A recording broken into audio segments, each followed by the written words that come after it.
All right. So today I'm going to tell you about constructing expanders from codes. So we've been looking at list decodable codes and list recoverable codes. All the codes we have seen so far, the same decoding algorithm also works as a recovery algorithm because they had the following template, which is that you find an explainer and from this explainer you extract out all the relevant polynomials. And nowhere in this algorithm did we really use the fact that the alphas were distinct or something. So just that verbatim, the same thing just works, even if you are dealing with list recovery.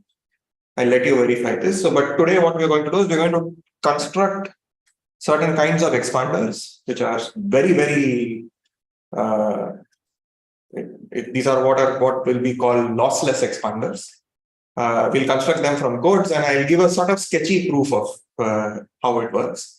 I'm not going to go into, I'll go into a decent amount of detail, but you will see towards the end of the class that it will still be sketchy. I'm not going to set up parameters as carefully and so on. I'm more interested in giving the idea of what sort of connections go from one to the other. To me, that's the main content of today's thing. So let's just recap. And since this is going to use the decoding algorithm that we have seen last time, I want to go over the decoding algorithm, perhaps fast, but I'll go over all the steps of the decoding. So we are dealing with these multiplicity codes. So the message is considered as you think of the message as a polynomial of degree d-1, or you think of it as d field elements. And what's the encoding function? You evaluate the polynomial and all its derivatives to a certain order. And you evaluate that on all the points of interest. Okay, so now you now have a code on a larger alphabet, which is like sq to the s, because now each symbol corresponds to a tuple of s field elements. And the rate and distance is something that we saw last time. I mean, rate was something that was anyway evident from the construction, and the distance is something that we saw by looking at the degree mantra, but with multiplicities. So that gave us the rate and the distance. And then we were interested in how list decodable is this code. Okay, like how close to capacity can we get? If you want to forget about the actual parameters involved, I mean, in fact, that's what we're going to be doing today. So today we're going to be focusing on the overall templates. So let's just make sure that we understand the template that this algorithm of Venkat Guruswamy and Carol Bang had, which is you're given some received word. Okay, and we'll think of this received word as this matrix B. Okay, and intuitively speaking, each beta ij is supposed to be the following. It's supposed to be there is some polynomial f that you had. Okay, you looked at the jth derivative of this and you're evaluating that at alpha I.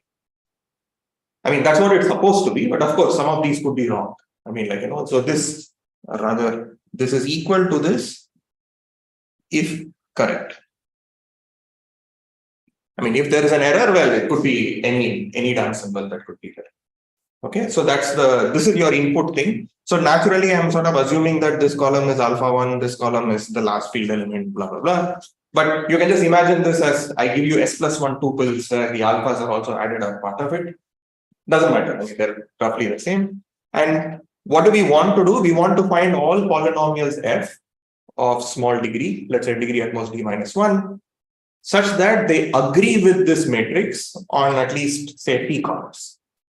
Okay, and by agreement, what I mean is you look at the multiplicity code encoding of f, that will have a whole bunch of things. I want t of those columns to sort of match. Okay, and so this is, rather than talking about list decoding, which is like it's a notion of having distance, this is convenient to talk about in terms of agreements, because some of the calculations work with t as opposed to q minus t. So, okay, and what was the rough idea? So the rough idea was to first find an explainer. You are given this matrix B and you want to find all polynomials. So we started out by saying we'll find some explanation for this thing. So what's the setup for this explainer? The explainer is going to be some polynomial of this type. It's going to be a bivariate. It's not going to be an whatever r plus 1 variate polynomial, but I'm going to think of it as there is one variable y, which is special, and then there's a whole bunch of z variables. And I'm going to just assume that this polynomial is linear in this x. Okay, there are no Zi, Zj terms.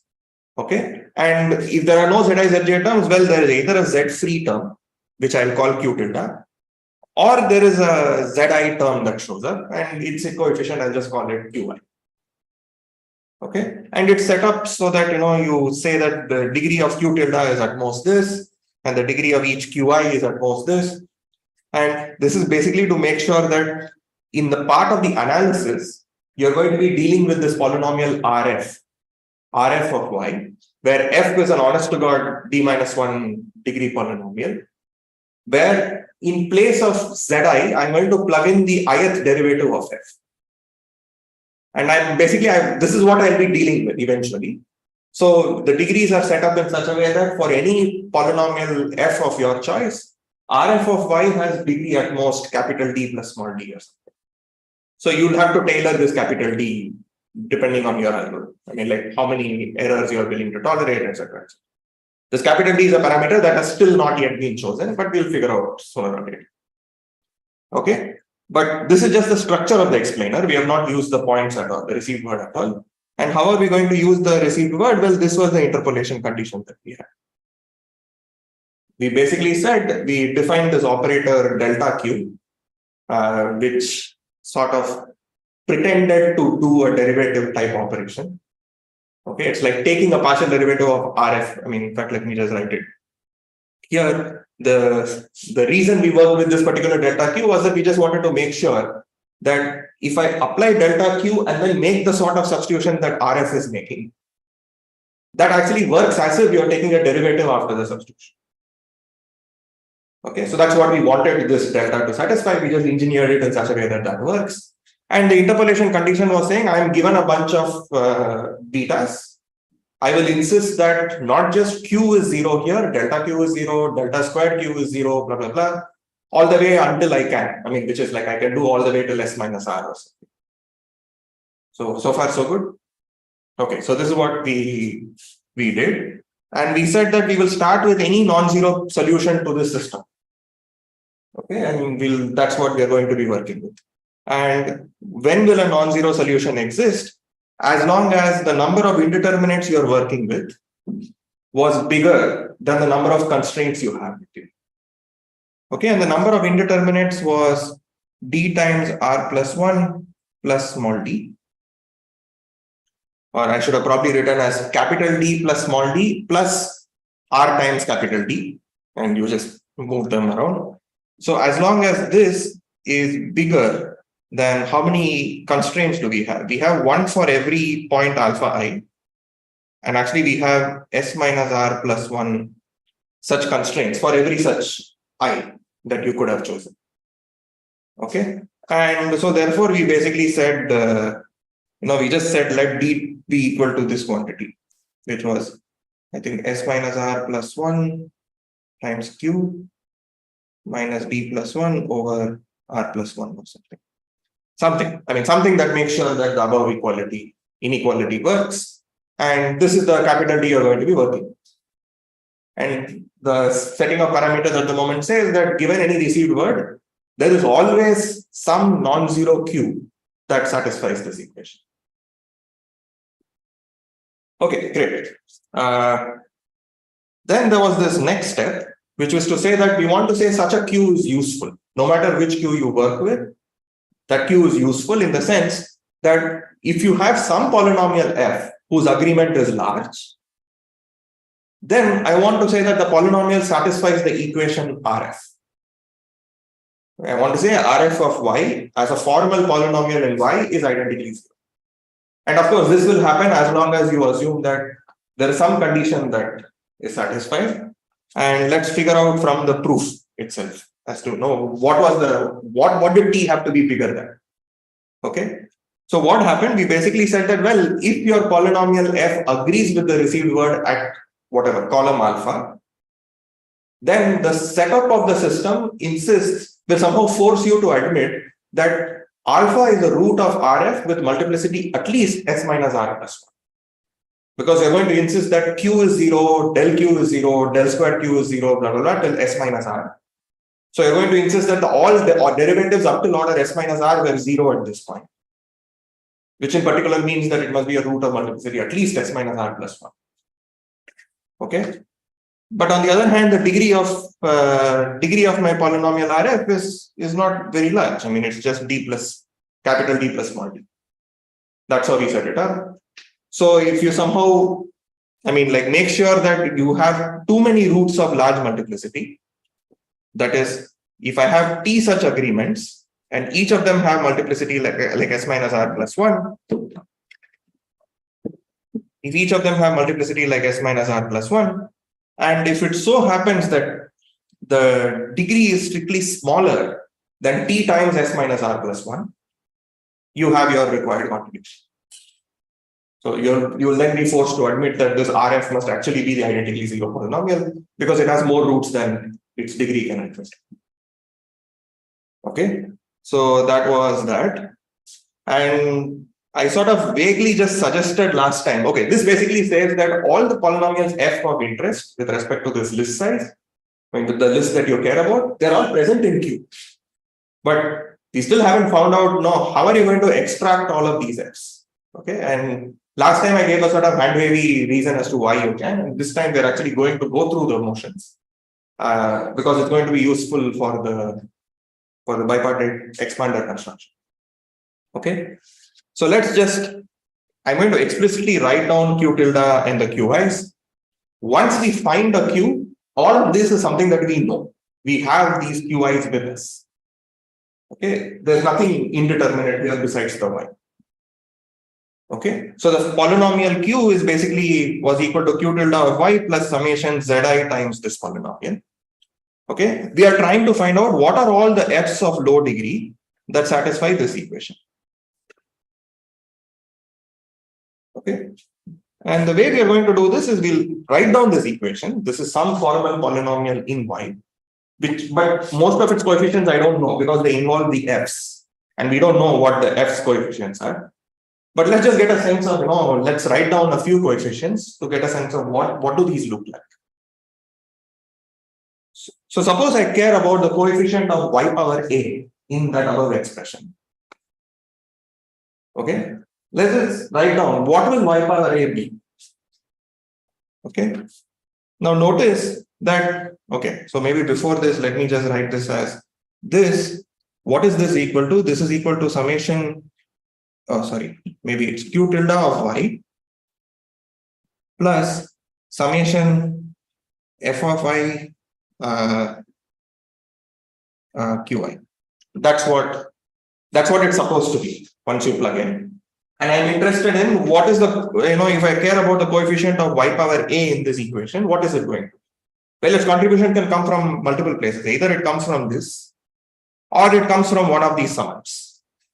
So that's what we are going to write down. We're going to write down what that looks like. And this is just going to say y power a can either come from the coefficient of y power a in Q tilde or the coefficient of y power a in one of these products. All right. So if you were to write this down a little more carefully, what you end up getting is something like this. So either the coefficient of y power a and Q tilde, we just defined that to be Q tilde a. That we knew. And the coefficient of y power a in this product sort of becomes a convolution. So you either get maybe you pull out a y power j from this guy and a y power a minus j from this guy. Right? So it's a convolution that you're going to get. And let's just write down what this is going to be. So this is going to be Q tilde a plus sum over j going from 0 to r minus 1. This was I going from 0 to r minus 1 and j going from 0 to a. So let's do the easy thing first. We know what this is going to be. So that is going to be qi of a minus j, because that was the definition of the a minus j whatever coefficient here. Now the question is, what is this? So I want to know what is the y power ith coefficient of y power I. The coefficient of y power j in the ith derivative of f. Now naturally it's going to be something involving the whatever I plus jth coefficient of f multiplied by some nonsense. Okay, so that is going to be, so this is going to be fi plus j times something, because every time you take a derivative, there will be this extra things that will show up. And what will it be? It will basically be I plus j into I plus j minus 1 into I plus j minus 2 all the way till j plus 1. So that is the same thing as I plus j factorial divided by j factorial. Okay, so far so good. So this basically tells.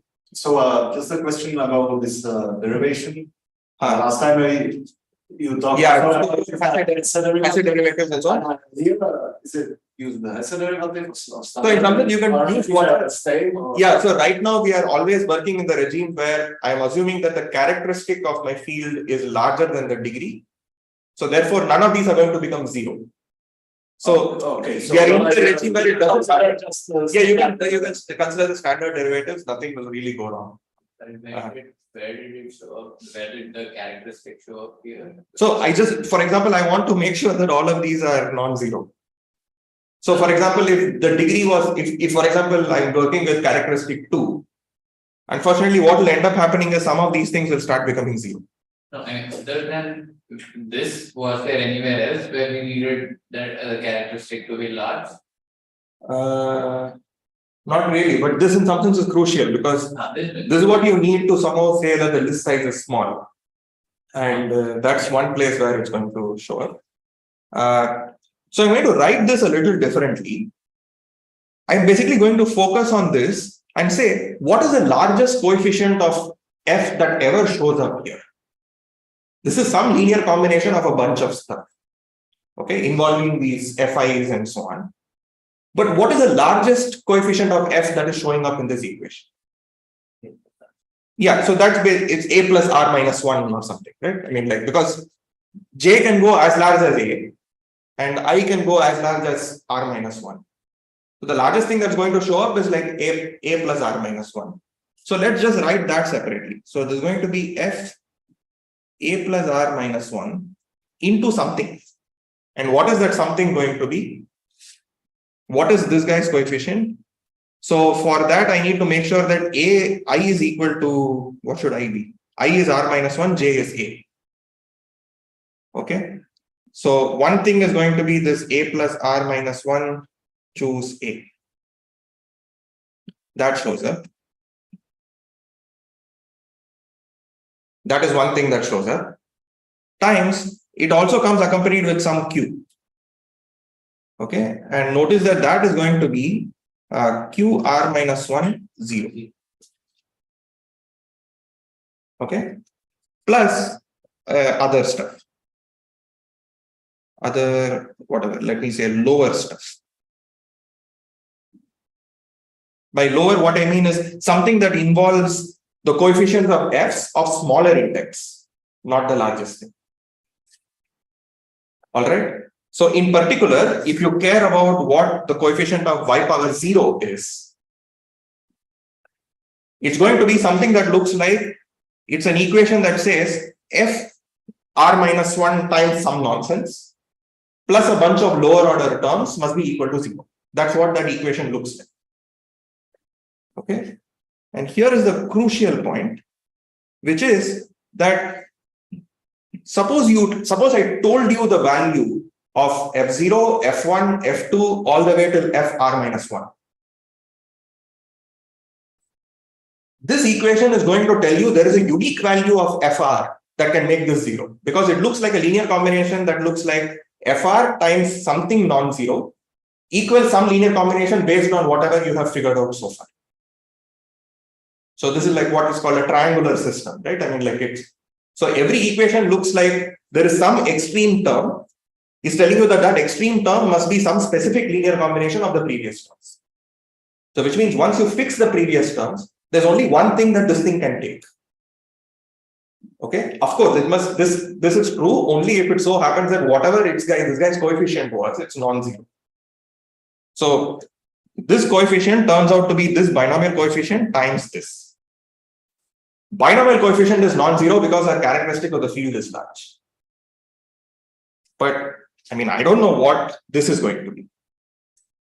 See, I solved for some Q, and the Q was made up of, Q tilde, Q0, Q1, blah, blah, blah, QR minus 1. Now, I don't know if the constant term of QR minus 1 is 0 or not. Right? But assuming that the constant term of QR minus 1 is non-zero, this tells me that the list size is at most as large as Q power R. Because once you fix the first R things, or in fact, first R minus 1 things, all other coefficients of F are fixed. If you know that this F must satisfy this equation, Rf equals 0, then the first R minus 1 coefficients of F completely determine what F is supposed to be. Okay. Good. So I'm going to sort of write this a little differently to sort of say that if you know that the last Qi that shows up in your, whatever your Q was, okay, the last guy had a non-zero constant term. I mean, the non-zero constant term is basically what happens when you evaluate it at 0, right? Then the solution space has dimension at most R minus 1. I should probably say at most. Okay. Is this okay so far? Okay, great. So therefore, this allows us to get a list size bound, provided that this last term is, is non-zero. Okay, great. So what happens if the last term was actually equal to 0? Now, so this is what the polynomial is. We started off with some Q that we found. And you can assume that without loss in generality, whatever is the R that you're dealing with is whichever was the last non-zero polynomial. I mean, I had a particular setting of R in mind, but maybe it was the case that the last one was 0. Or maybe the last 3 were 0. So I mentally rewire and tell myself that the R I'm dealing with is whatever was the last thing that was non-zero. Okay, the last Qi that was non-zero as a polynomial. But of course, it could be the case that the polynomial is non-zero, but it's the constant term could be 0. Right? I mean, like we need to somehow deal with this, but let's focus on the situation where as a formal polynomial, it is non-zero. Okay, so now what we are going to do is just notice that because it's a non-zero polynomial, there must be something in the field that you can plug in and it will become non-zero. It may not be 0. The point to plug in may not be the 0 point, but nevertheless, let's say there is some sigma such that when I plug in sigma, it's going to be equal to 0. So I want to basically work with that sigma instead of the current thing. Okay, and this is a standard trick. What you do is you define your new polynomial to be like the shifted version of the old polynomial, where you basically just define your new polynomial to be the old polynomial, but you shift y by this sigma. Okay, and if you look at this is what the expansion is going to become. And now notice that the last thing that shows up at 0 is the old last thing evaluated at sigma. Okay, so therefore that is non-zero. So you're in that regime when it's non-zero. But of course, now you're trying to solve a completely different system. You're not solving the same system. You've changed the system. But it's a simple observation to notice that because you're doing a shift, which is like just a translation, everything here should just work out. It will turn out that if F satisfied the old equation, the shifted version of F will satisfy this new equation. So what you can do is you can work with Q hat instead, extract out all possible G's, and just unshift them after you're done with it. Okay? And this basically completes the full proof of the Guruswamy-Wang decoding algorithm. Depending on what your Q is, you can actually try out every single one. Because we will be dealing with Q being small, our block length is small and so on. But otherwise, you might want to just run a. So let me just sort of write this down because this is going to be important. Okay. So suppose you are given one of these differential equations, Q. Okay. And you want to solve for F's that satisfy this whatever, Rf equal to 0. And in addition, suppose you're given a sigma such that the last thing that shows up in Q evaluates to a non-zero value at sigma. Then any valid solution to this differential equation is completely determined by the first r minus 1 terms. Once you know the first r minus 1 terms, you're basically solving a triangular system where every subsequent term there is only one choice. You just keep on building the rest of it. Okay, and this is going to be crucial after, in our eventual thing. So, are there any questions so far? Do you want R was just we assume whatever was the last non-zero Q. Yeah. So, in the sense that, it might be the case that when you are trying to solve this system, you were saying that I am willing to tolerate R up till a certain quantity. But it could be the case that when I actually solve the system, I got a solution where the last non-zero thing was much smaller. Yeah. Then you work with whatever that is. So that R was showing up in the rate, right? Yeah. But the interpolation conditions are still going to be. You had an upper bound on R, and it's going to be based on that. It could be the case that you just have more things that are zero, but that's not. So the balance question about the randomization is about how to find sigma. Yeah, find sigma. Yeah. So, but if Q is small, you can just afford to just try out every single one of them. Okay, great. So now let's go to our perspective of bipartite graphs. We'll spend a little bit of time and then see how we can convert this code into a really, really good bipartite graph. Okay. And what was the idea what was the general setup that we had? We were thinking of some bipartite graph where on the left I have n vertices, on the right I have m vertices, and it is left regular and the left degree is like some capital D. Okay. And whenever we talk about graphs, we will actually sort of abuse notation and say that I'm going to talk about this map gamma, where it takes a left vertex and it takes an edge label and spits out a right vertex. It's just a standard edge relation that's happening.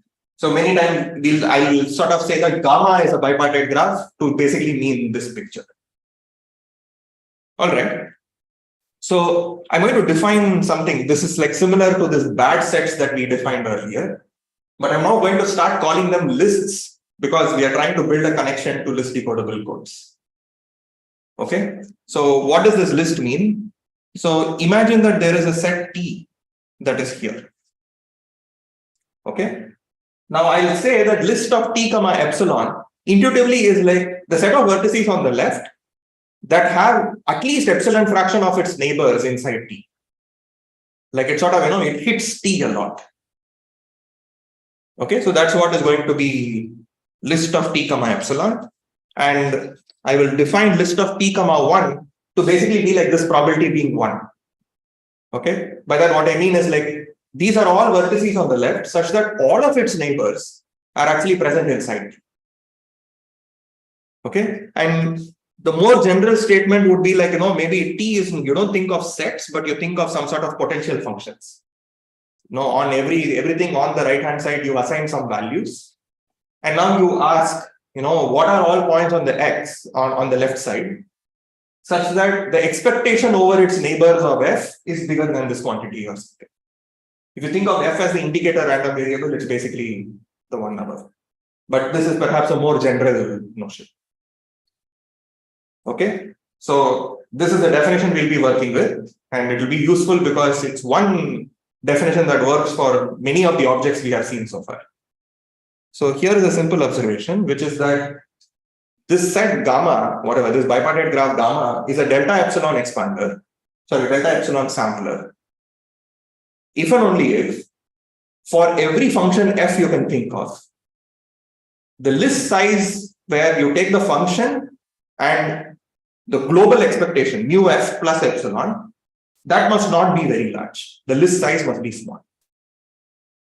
Right? The set of all x's on the left, such that its local expectation is epsilon bigger than the actual global expectation. There shouldn't be too many points on the left that has this property. That's what samplers do. And this is just stating that in that way. Just from the definition. From the definition, this is what you get. All right. So now let's think of similar graphs we can build once we have codes. Let's say you have some code, okay, of block length n hat, and maybe it's over some alphabet sigma, and there's some message space, whatever that message space is. Okay, let's build this graph where on the left hand side I have all possible messages.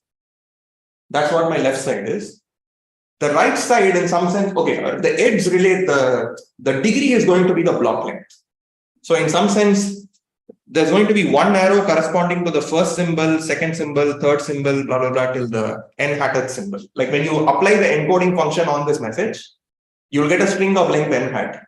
So that's what each of those, whatever the degree is supposed to be.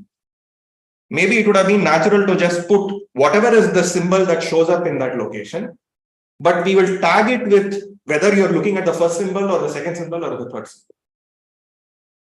So basically what is going to happen is, like if you're dealing with Reed-Solomon codes or whatever you care about, so fixing a point on the left is like choosing a certain message, and choosing one of the whatever degree edge labels is like choosing one point in your block length, which in our case were some field element, it was some alpha.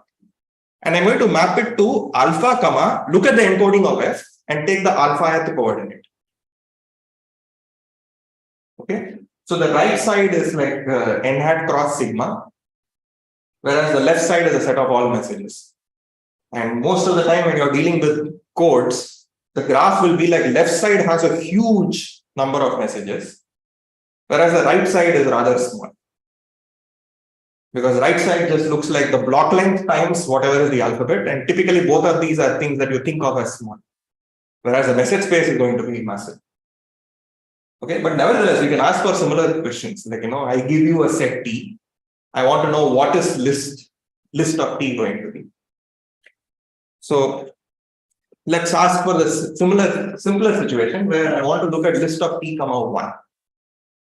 That is, I want to know what are all things on the left such that all of its neighbors are present inside this set T of vectors.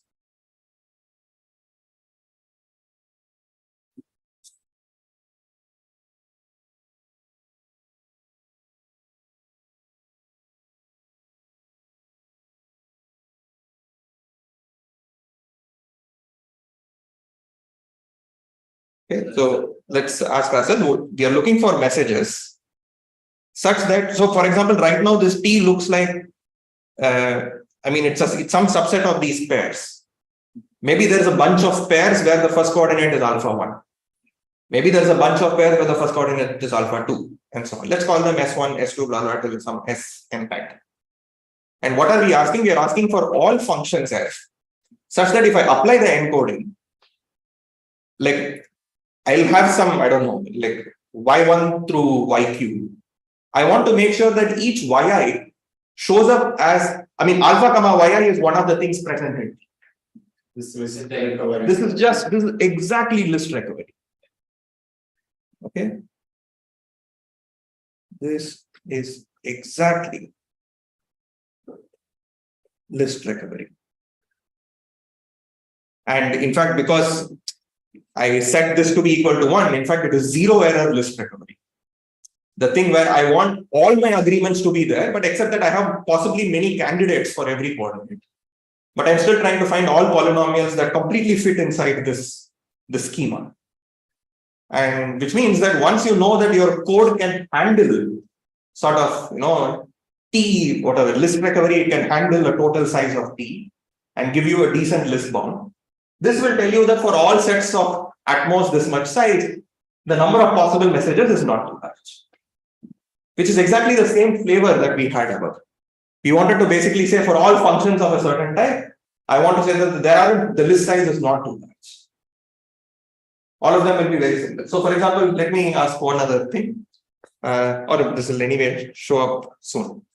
Okay, so there is this, the next, maybe, actually I was thinking of not having a next Thursday, not having a class.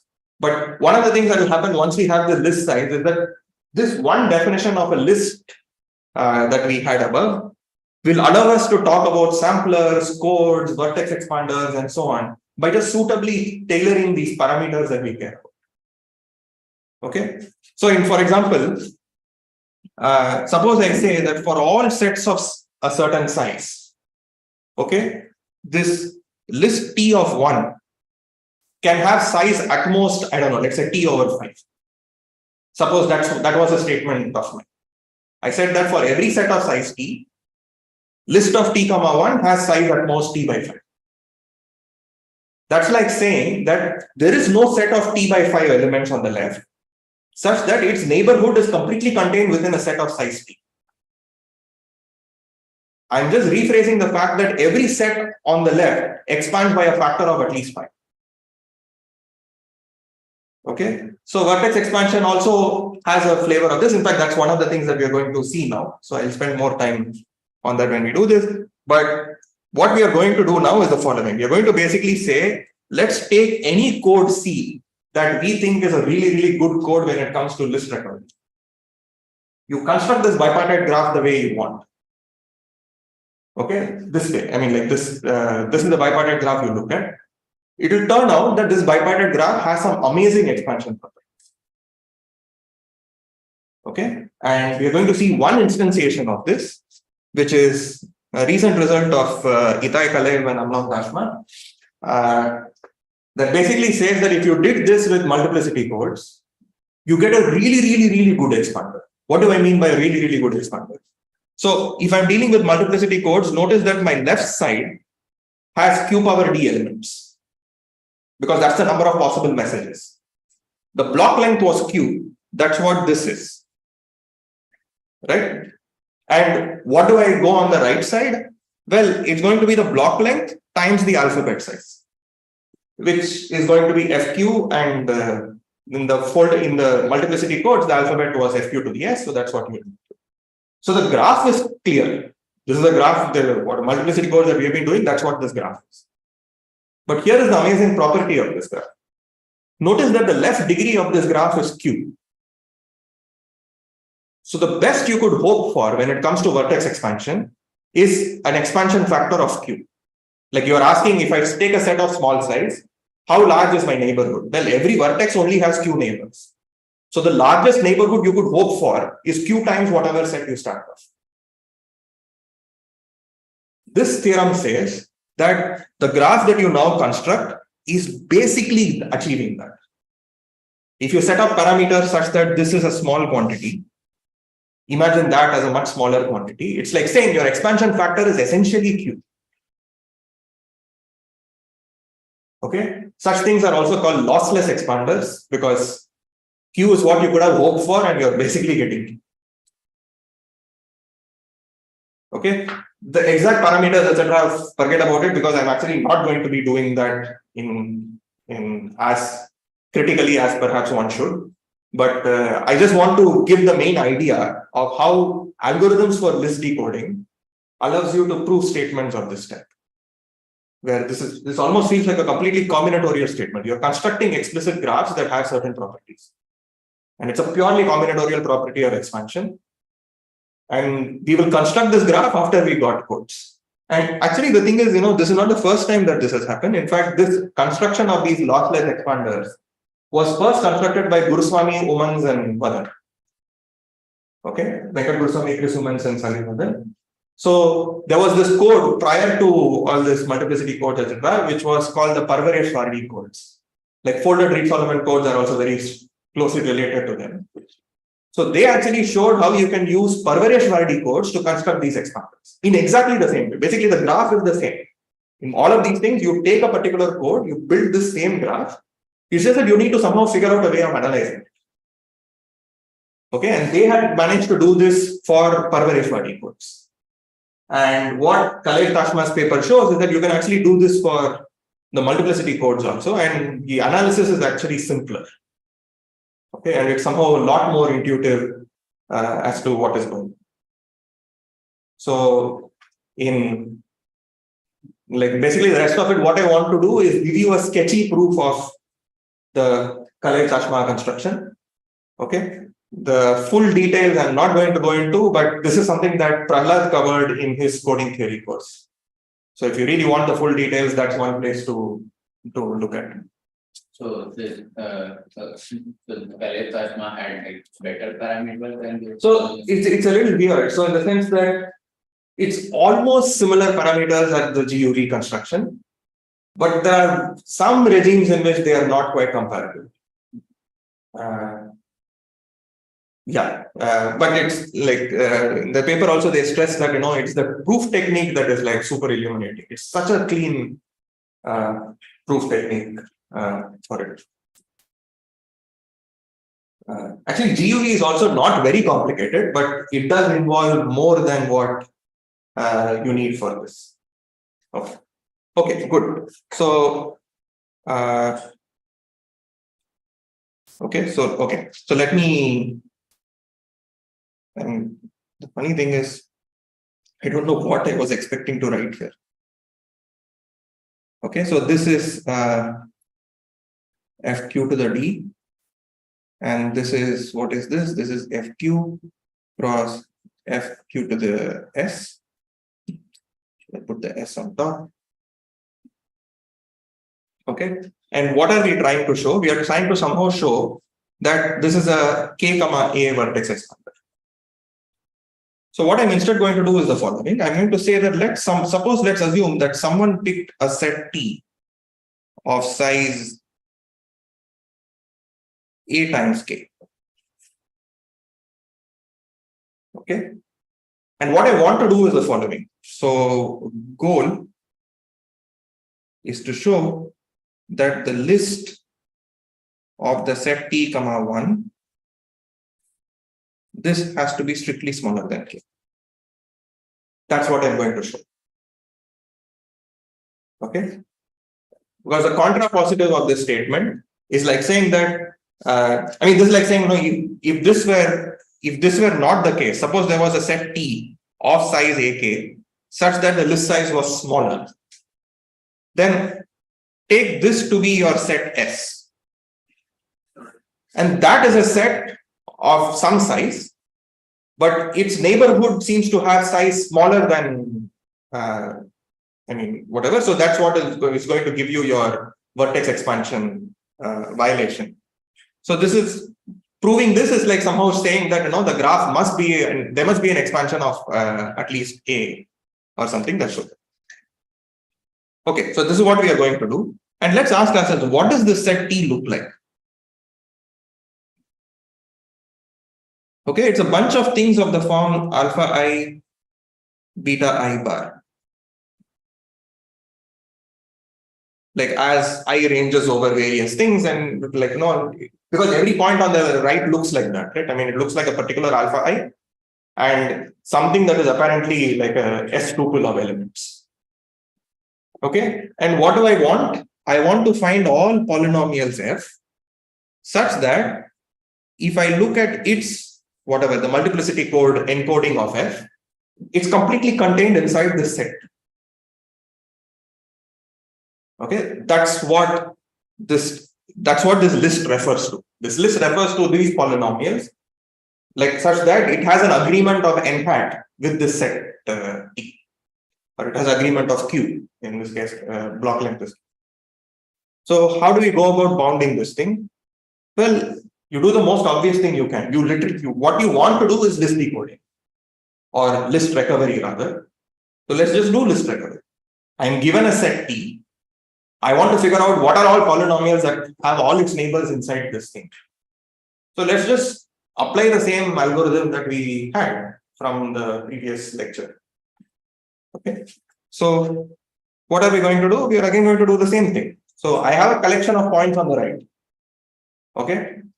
Let's just run the same interpolation that we were doing earlier. I find my polynomial Q of the right template with some degree bounds, etc. These obviously are degree bounds that you should set depending on how large your T was. But for now, let's ignore the setting of parameters. I'm more interested in the template. Okay. So you run your same old interpolation procedure. You will find some polynomial Q. Okay. And in fact, you will find the polynomial Q as long as something like this happens. If your degree is, the size of the set T you're dealing with is small enough, then something will happen. Okay. But let's ignore that particular thing. And now what are we asking? We now want to focus on all the possible f's in this list. And I want to get a bound on that.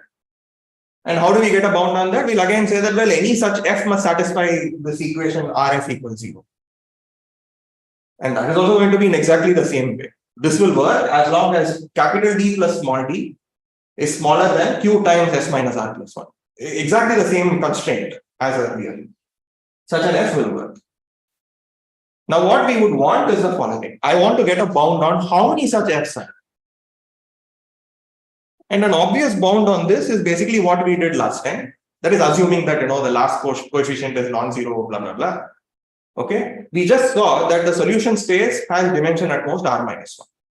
So therefore, there's going to be at most q power r minus 1 such things that will show up in the list. Okay.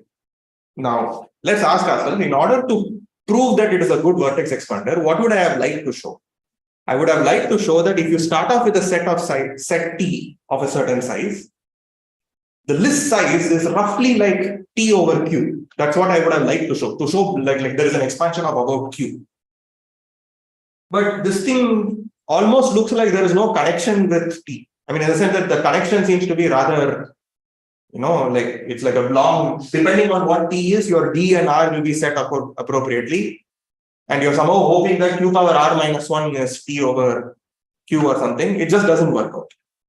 This list size bound is just too bad. Okay. So what we're going to focus on is, can we do better? Can we come up with a better list size bound? Sorry, just so okay. Q to the r minus 1 bound was up. So this is just because the list recovery thing, as long as those two conditions are satisfied, we just know that the solution space is some vector space, some affine space of dimension r minus 1. Right? I mean, that's what we did previously. So the largest number of points that can be there is like q to the r minus 1. So that's a stupid bound on how large this list size can be. Okay. But I would like to get a really, really precise bound. So maybe, this is not good enough. So I need to know what extra do I need in order to get a better bound. Okay. And this is where we are going to revisit what we saw earlier, which is that, let me just remind people of this thing. In the multiplicity code decoding algorithm, suppose someone gave you a Q, and in addition, someone gave you a sigma such that QR minus 1 of sigma was non-zero. Then any valid f is uniquely determined by its r minus 1 derivatives evaluated at sigma. All right. So let's look at this pictorially. This is really not to scale, but okay. So I'm interested in a potential f. I want to know if this potential f is in this list. If this f is in this list, all of its whatever neighbors will be here. And I want to know, when will I be able to recover f from one of the points in this thing? What do I need at this point? Given t, I am given a value, I'm given a polynomial q of z1, whatever, z0 to zr minus 1. Okay. In order to recover f, what all do I need? I need the following. Want some sigma such that q r minus 1 of sigma is not equal to 0. That's one thing I want. Because the recovery process seems to need this. Plus, I need the first r minus 1 coordinates of, first r minus 1 things of f. So that the rest of f is completely determined. Okay. And need f r minus 1 evaluated at alpha. Okay. So what do I have as input? I have the set t, based on which I have found the polynomial q. What does t involve? T involve things like alpha comma betas for a whole bunch of things. Now, suppose this f is one of the things I'm trying to recover. Let's actually look at its neighbors. What are its neighbors? So F's neighbors are actually things of the form alpha comma F less than, oh sorry, this should have been sigma. F less than whatever, S minus 1 evaluated at alpha. What I want is maybe there is a specific sigma I care about, and I only need the first whatever R minus 1 coordinates of this Fs minus 1 that is there. So in some sense, the things that I'm looking for are already present inside T. So just want to point out that suppose F is one of the elements in your list that you care about. What are its actual neighbors? Its actual neighbors are things of the form for every alpha. It will tell you the S minus 1 derivatives evaluated at alpha. Okay, now let's look at it from the perspective of the algorithm. What does this algorithm need? First, it needs the sigma. Let's say it figures out that sigma. Secondly, in order to reconstruct F, I need to know the first R minus 1 derivatives of F evaluated at sigma. But that's what my T is sort of made up of. So what I can do is I can just try out every single one of them, hope that this was actually a polynomial's derivatives, use that to figure out what F is, and then see if F is actually a polynomial that fits the list or not. So therefore, this is what the algorithm is. It's a very simple algorithm. So based on your set T, you've figured out your polynomial Q. Okay, take your polynomial Q. Now I need to figure out all possible F's in the list. I want to build this list. So what I'm going to do is the following. So for every possible alpha comma beta, I'm going to hope that this is something I can use to recover. When can I recover? I can recover firstly if this happens. QR, again, I should not have written R. By R, what I mean is the last thing that is non-zero in Q. Okay. So I want to, if it is the case that this alpha is a good point, in the sense that the last polynomial does not vanish at alpha, then start with this beta that you had. Just hope that this beta corresponds to the derivatives of F evaluated all this way. But you're only taking the first R minus 1 terms. You just take those R minus 1 terms, use that and Q to recover the unique F that works. Now, this is a candidate point in the list. I don't know if it's actually one of the list points. So now what you do is the following. You just compute its evaluation, compute the multiplicity code, encoding of F, see if all of them fell inside T. If it actually fell inside T, this is one of the things in your list. So add that to your list. Okay. And at the end of it, you get some large list and you return saying that that is the list. Okay, is this algorithm clear? It's basically the decoding algorithm, except that you have some side information that's actually letting you disambiguate in some sense. For every point in T, you can pretend that point itself is telling you what the prefix of F is and use that to try and decode. So you get one such F and then you see if they actually fit in. Sorry, what exactly is the side information? So the side information is, in order for me to uniquely figure out the polynomial F, I needed to know what its first R minus 1, whatever the derivative information was. And normally that's where the list size was blowing up. Yeah. But here I'm saying that derivative information is present inside my set T. So I just try out every single one of them and do this. So this way, it almost looks like the list size is basically just, it seems comparable to the size of T, because the number of different choices seems to be comparable to the size of T as well. Okay. So the first observation is like, why is the list size actually equal to the set S you care about? That is, by a set S, I mean all those vertices on the left that have all its neighbors inside T. Why is this the correct thing? Notice that every time I add something to the list, it is actually something that has all its neighbors inside the set T. So I just need to convince you that no vertex is being missed out in this process. Right? Why is that the case? Why is no vertex missed out? Well, it's the same proof as earlier. We fixed a value, we fixed some Q. Okay? Fix some alpha such that this was, this was not equal to 0. There's some alpha that will work. Okay. And from this alpha, one of the points in the set T is supposed to be alpha followed by all the derivative information of f at alpha. So had I started with that, of course I would have recovered f. So I'm at least telling you there is one place where I actually end up recovering. So every single f that is supposed to be in the list is actually present in the list. Okay, great. The next thing I want to get a sense of is how large is this list? Okay, because I'm really hoping to show that the list size is at most what do you call the size of f divided, I mean the size of t divided by q roughly. That's what I'm trying to show. I mean, I want to make sure that I have an expansion factor of q.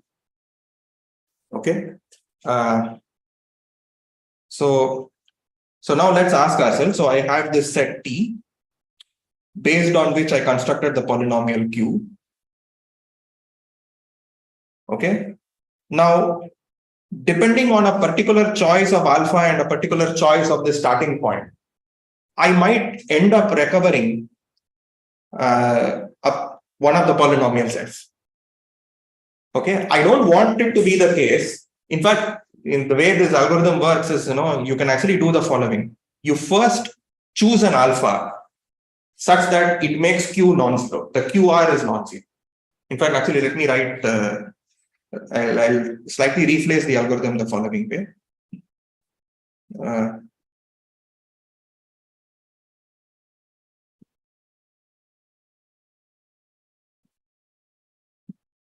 Okay. So I'll first start off by saying that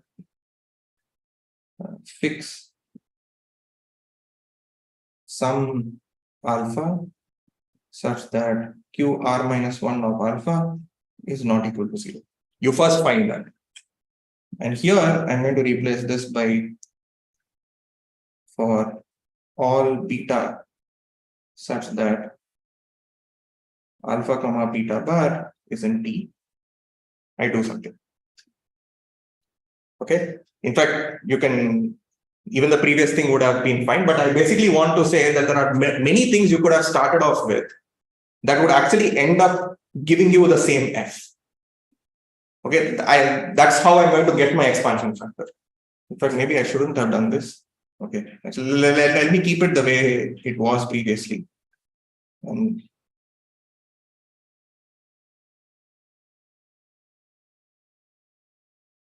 Okay, I'm just going to keep it as is earlier. Okay, I want to get a sense of what are all possible points I could have started off with that would have led me to recover f.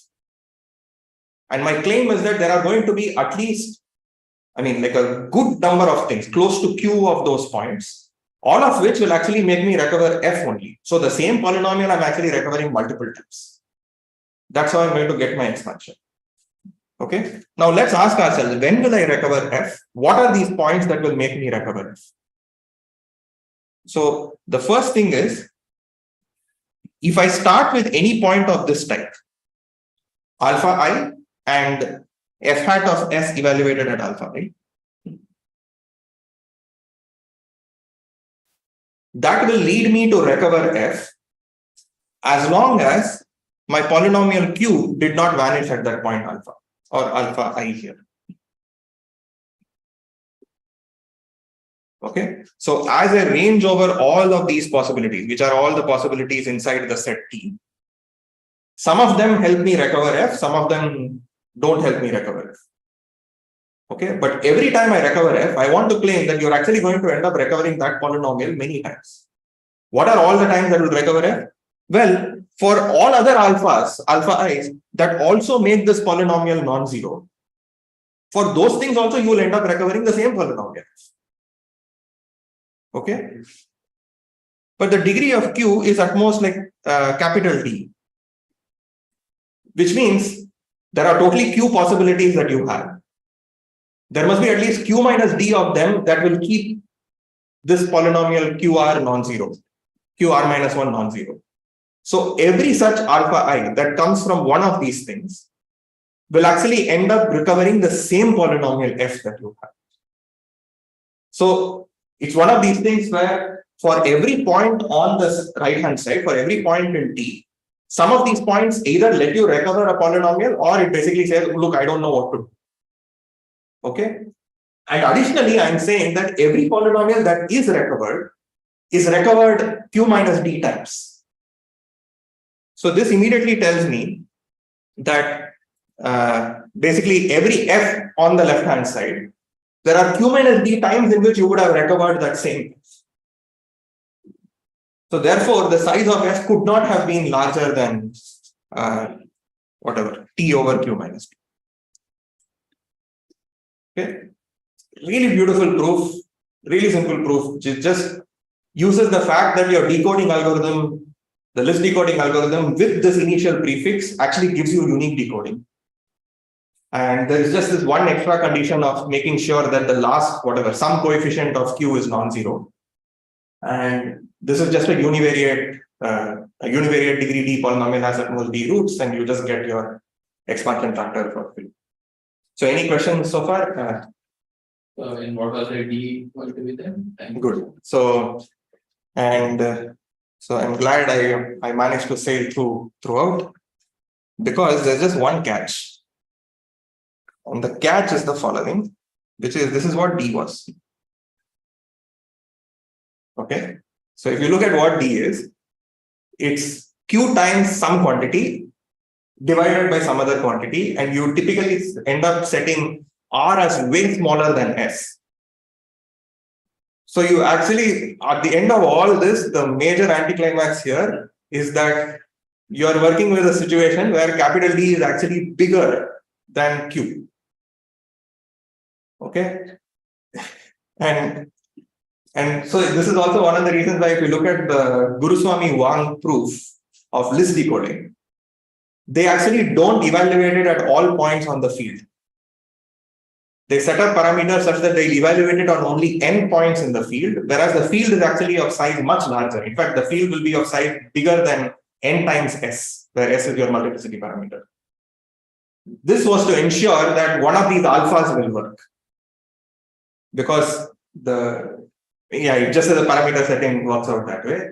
So it works well in the Guruswami-Wang decoding algorithm. Everything there works out, there's no problem at all. Except if you try to use that to construct these unbalanced expanders, the proof annoyingly fails because you are just dealing with polynomials of larger degree. Okay. And so this is the second time. So Prahlad told me that the last time when he wanted to do Kalev-TaShma, he was planning to do the Guruswami-Wang decoding algorithm. And he was all set to do that. And the day before the class or something, he suddenly realized that, the Guruswami-Wang algorithm actually does not give you Kalev-TaShma because the degree D is very large.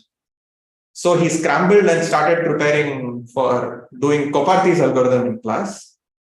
Because fortunately, Koparthi's algorithm actually, you are dealing with a polynomial of degree much smaller than q. And if you did whatever I have said so far with Koparthi's algorithm, that will work. And Prahlad did tell me about it. He did tell me that there is something that Koparthi's algorithm gives you which Guruswami-Wang does not. But somehow last night I was convinced that no, it will just work, and I was fine. And then at 10:30 in the night, Prahlad convinced me that no, it doesn't work because your degree is too large. And I was trying to make some parameter setting work, but it unfortunately doesn't. But nevertheless, at the end of all this, I do want to say the Koparthi template is also identical. Okay, so the polynomial is, you will again be dealing with RF of y. The same way we described, where each zi is going to be replaced by the ith derivative of f. That's the univariate polynomial I'm going to study. The only difference is that this polynomial is no longer going to be linear in the z variables. It will actually have degree close to s in the z variables. Okay. So as a result, the number of coefficients are huge because you now need to deal with the coefficient of z1, z2, z1, z2, z3, and stuff like that. So there is somehow s starts showing up in the exponent when it comes to the number of coefficients involved. Okay. But the decoding process is again very similar. You'll basically say that if you knew the initial prefix and some non-degeneracy condition holds, like this sort of condition, instead of this, there'll be some derivative type condition. As long as that happens, he shows that the initial prefix of F completely determines the rest of F. Yeah. When you are computing F and the Gurusamy algorithm, then you get a set of linear equation because the dies are. Yeah. So here you don't get a linear equation, but you need to do something called Newton iteration. So when you do Newton iteration and you're willing to ignore higher order terms, like if you look at the first indeterminate, that turns out to be a linear equation. So that's how the Gurusamy-Wang proof sort of works. Apparently, this way of solving differential equations is something called Khovansky's method. And he just adapts it for this particular thing, and it just beautifully works out. Like the bounds are like perfect and so on. And in that case, it so turns out that the degree of the polynomial Q you're dealing with turns out to be something like this. So the degree that we cared about, which ended up showing as capital D, was the degree of the Q R minus 1. That's right. And but here we are in. So here also what I mean is that, I mean, like this is like Q R minus 1. Okay, this is not like total degree of the whole Q. I mean, because the other, even the Q tilde, there's only, the degree is only going to increase by 1 or something. I mean, like by small d or something like that. So, I mean, the dominant term, the only thing is this is like very far away from Q. That's the key takeaway. Okay. But if you did I mean, I didn't do Kopardi's algorithm. I was under the delusion that we can actually make this work with just Gurusamy-Wang. Unfortunately, it doesn't work. But if you do Kopardi's algorithm, the template is identical. So the graph you're dealing with is also the same. I mean, the graph is the same. You take the multiplicity code, you look at that as your graph. And it just so happens that, if you go via Kopardi's analysis, this Kalev-TaShma proof actually tells you that you have an expansion factor of something like Q minus D, which fortunately now is meaningful because D is much smaller than Q. Okay. So, wow, I didn't think I learned this early. Here, so these things are not linear in Z now. So the degrees in Z should be high enough so that you have. Yeah, the degree in Z will turn out to be roughly S. So the degree in, that's why you notice that there is a 1 by S that is showing up.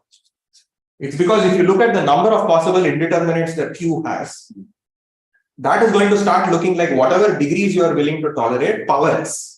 Because there are S possible products that you could have built using these. So that's where the exponent comes, and it's that exponent that actually saves you and makes sure that you are far away from Q. But that involved, I mean, like, one would have liked to say that, if someone had told me earlier that this was the case, maybe I would have done Kopardi's proof, but Prahlad did tell me earlier, and I chose to ignore that advice. But nevertheless, I do think the Gurusamy-Wang proof is like amazing. It's magical, but this is one application that doesn't work. But there are other ways to sort of make it work. Okay, so I'm basically going to stop today. So basically, in the next class, what I wanted to do was start the pseudorandom generators part of the course. And as we do more and more, we'll be dealing more with this the list statement, and come up with connections between them. And some of them is also, I will try to give it in the problem set. It's just that I am away next week. So next week, both Tuesday and Thursday, I won't be around. So it didn't make sense. It doesn't make sense to start something on Thursday, I mean, like day after tomorrow, and then have 2 days of nothing. So maybe this is a good point to break, and then we will meet again, whatever is the Tuesday after October 30th or something. Whatever that, I think that's when we'll meet next. I'm hoping that I will put out a problem set so that you have some time to, I mean, you can spend some time with the decodable codes, etc. I'll do that hopefully by this weekend. Yeah, so let me stop now. I would highly recommend that people watch Prahlad's, I mean, like the exposition of Kopardi's proof, which gives this. And in fact, now it might, you know what the template is going to be. So you can I mean, it should be easier to follow and so on. Okay, great. So then we will meet whatever 2 weeks from now.